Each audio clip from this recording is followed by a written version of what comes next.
Private break! Our mission today is to get out into the community again, make sure the vehicles, commercial vehicles, are in compliance that travel throughout West Delray Beach. We partnered up with the Florida Highway Patrol. These huge trucks, construction, things have fallen off. I realized soon after I got here, with the growth in West Delray Beach, the construction, not only business, but residential, the commercial vehicles were just everywhere. So it didn't take long to realize that there was a problem.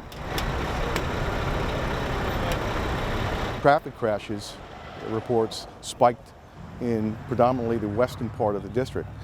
So yes, we started working real close with FHP. There's a big safety issue with the trucks on the road, with covers being off and everything, and dirt flying and hitting windshields of cars.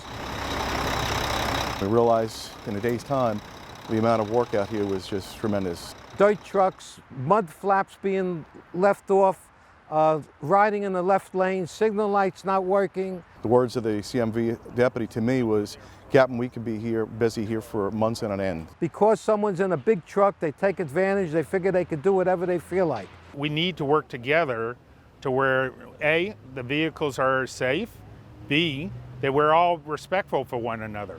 We've seen such a noticeable difference already. We've worked on this very slowly, very methodically to make sure everything was done the right way. For the regulations, you need 2 clamps on it. So since there's one missing, that's why he's out of service. Our main focus is what? Is to protect the general public.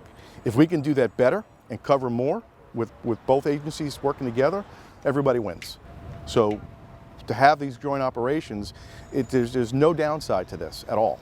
I think this shows law enforcement can work together for the betterment of our community. And I think that the Palm Beach County Sheriff's Department and all the team here are doing their best to do the best they can, and they're working with the Florida Highway Patrol to make sure that all these trucks are taken care of, and there's a big thing to be safety for the community.